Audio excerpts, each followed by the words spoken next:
Olá, concurseiro! Espero que você esteja muito bem.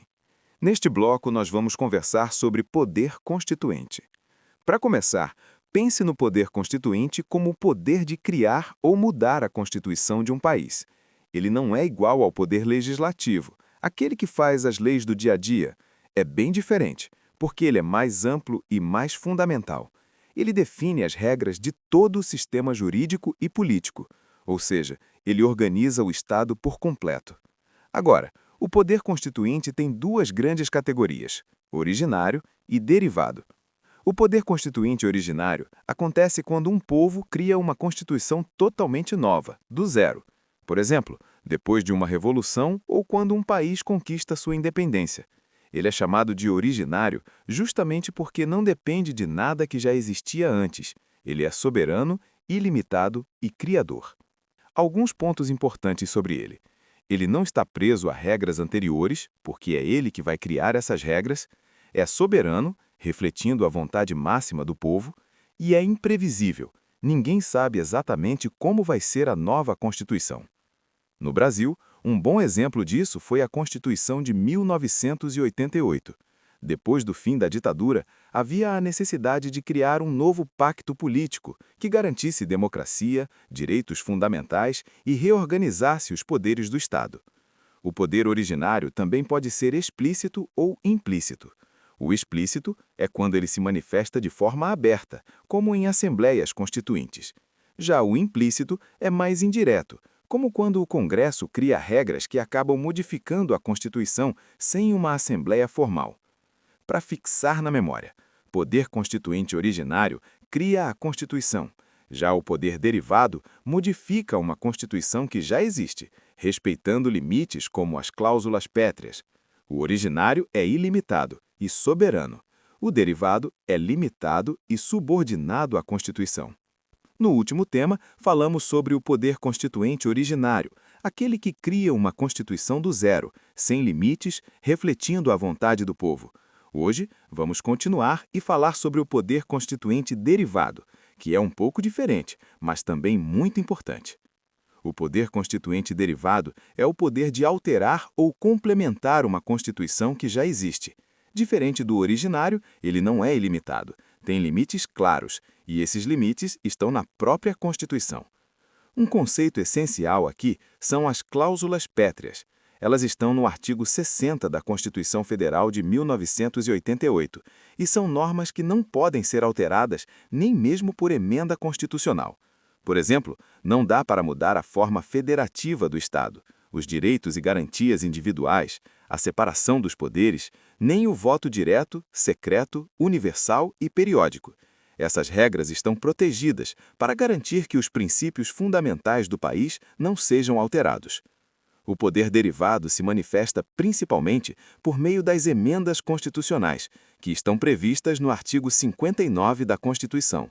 Com elas, o Congresso pode atualizar, corrigir ou adaptar a Constituição às necessidades do país, mas sempre respeitando os limites, ou seja, sem mexer nas cláusulas pétreas. Por exemplo, o Congresso pode criar novos direitos sociais, reorganizar políticas públicas ou ajustar regras de administração do Estado, mas sem comprometer os princípios fundamentais. Dentro do poder derivado, a gente ainda encontra três tipos: reformador, decorrente e de revisão. Derivado reformador é o mais comum e permite mudar a Constituição via emenda, seguindo o procedimento do artigo 60. Serve para aperfeiçoar normas, acrescentar direitos ou adaptar o texto constitucional às necessidades atuais. Derivado decorrente acontece quando algum estado de emergência ou intervenção exige mudanças temporárias ou específicas na Constituição. É mais raro, mas existe. Derivado de revisão era um mecanismo previsto para revisar a Constituição em períodos específicos. Hoje, com a Constituição de 1988, quase não se usa, porque a Constituição só muda via emendas. Então, resumindo bem para fixar na memória, poder originário cria a Constituição, ilimitado e soberano. Poder derivado modifica a Constituição existente, limitado e respeitando cláusulas pétreas. Dentro do derivado, temos reformador, decorrente e de revisão. sendo o reformador o mais usado no Brasil.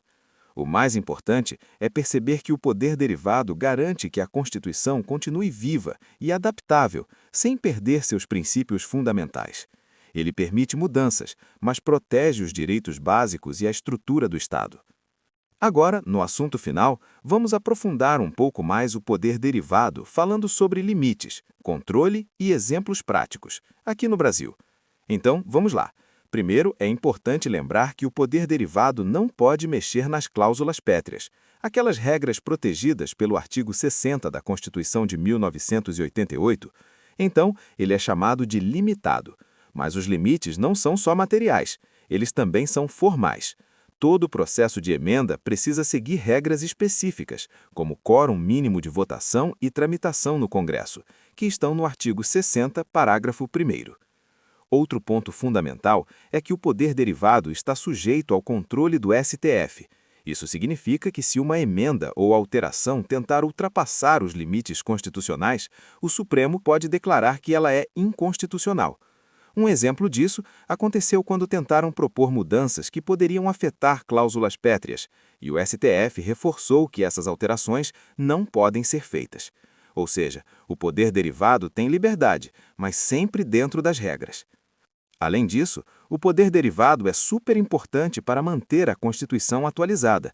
A sociedade muda, surgem novas demandas e a Constituição precisa acompanhar essas transformações.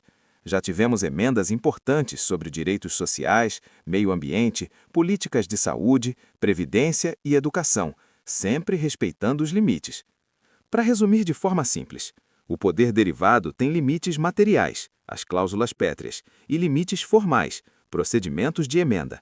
Está sujeito ao controle do STF, que garante que nada fuja aos limites constitucionais.